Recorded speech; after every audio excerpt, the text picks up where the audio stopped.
এটা রেয়ার জন্য অর্ডার করা হয়েছিল, তো এখনই এলো, দেখি খুলে। এখনও আমি জানি না যে এটা কী আছে, রেয়ার পাপা অর্ডার করেছে, তো খুলে দেখি এটার মধ্যে কী আছে। এটা ডবল দুটো, এটা নাকি সিঙ্গেল অর্ডার করা যেত না, এটা মানে সেট এরকমই অর্ডার করতে হতো। তো দেখি কোথায়। হ্যাঁ, ও এই জিনিসটা হচ্ছে জিভ আর মাড়ি পরিষ্কার করা ছোট্ট বেবিদের। এই যে একদম নরম, এটা সিলিকনের।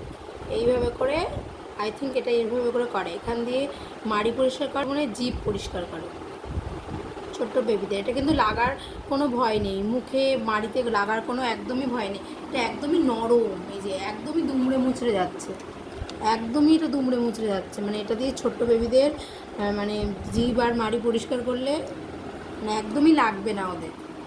ওদের তো দুধ খেতে খেতে বা সল্ট খেতে খেতে জিভে একটা আস্তরণ পড়ে যায়, তো সেটা পরিষ্কার করার জন্য এটা খুব ভালো জিনিস। এটা আমার খুবই পছন্দ হয়েছে, একদমই নরম। আমি এটা দিয়ে রেহার জিভটা পরিষ্কার করব, তো সেটা তোমাদের সাথে শেয়ার করবো যে কীভাবে করব। তার আগে একটা ইম্পর্টেন্ট, এটাকে আমি একটুখানি গরম জলে ফুটিয়ে নেব পরিষ্কার করার আগে। তো সেটা ফুটিয়ে তারপর আমি রেহার জিভটা পরিষ্কার করবো। এটার মধ্যেও সেম আছে, এটার মধ্যেও সেম একটা আছে। এই যে এটা ডবল অর্ডার করতে হয়েছে, মানে সেটটা দুটো সেট। তো এটা রেখে দেবো আর এটা দিয়ে করবো, এটা গরম জলে ফুটিয়ে তারপর পরিষ্কার করবো। হ্যাঁ, এই যে এটা আমি গরম জলে ভালো করে ফুটিয়ে নিয়ে এসেছি। তো এবার এটাকে আমি ঢুকিয়ে নিলাম। এই দিকটা দিয়ে জিভটা পরিষ্কার করতে হবে, এই দিকটা দিয়ে ব্রাশের মতো, মানে একদম নরম সিলিকন, তো লাগার কোনো ভয় নেই, কিচ্ছু নেই। দেখি হা করো, হা হা হা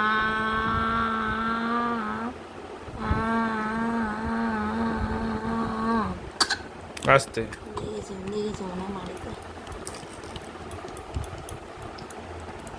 দেখি দেখি দেখি দেখি দেখি দেখেছো না, দেখি কিচ্ছু হবে না। দেখি দেখি ওরকম দুষ্টু করলে হবে না, এটা কামড়া কামড়া কামড়া কামড়া। ও ও এত ছটফট করে।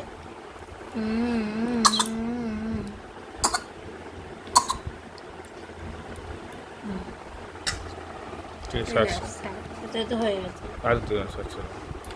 দেখি জিপটা দেখো আপা কেমন পরিষ্কার হলো। আঁকড় করে দেখো, করে দেখো, দেখবো না। ঠিক আছে, এবার ঠিক আছে, হ্যাঁ ঠিক আছে। আচ্ছা করবো না, করবো না, খুব কষ্ট হয়ে যাবে। তো এরকম জিভ পরিষ্কার করতে গেলে বাচ্চারা একটু অকক করবে, তাই বাচ্চাদেরকে সবসময় খাওয়ানোর আগে জিভটা পরিষ্কার করবেন, কখনো খাওয়ানোর পরে না, তাহলে ওরা বমি করে দিতে পারে।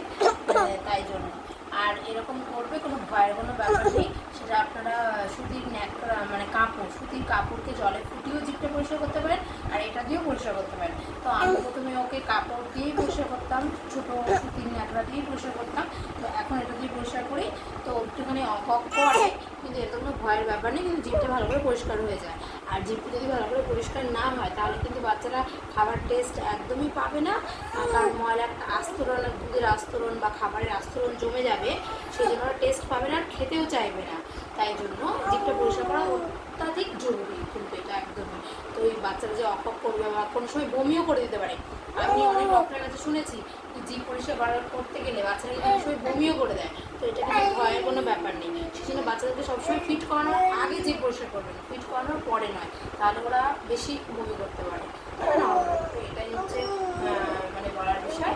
তো এটা আশা করি সব বাচ্চাদেরই জিভটা পরিষ্কার করা প্রয়োজন, কারণ জিভের উপরে একটা আস্তরণ জমে গেলে ওরা খাবার টেস্ট পায় না, খেতেও চায় না।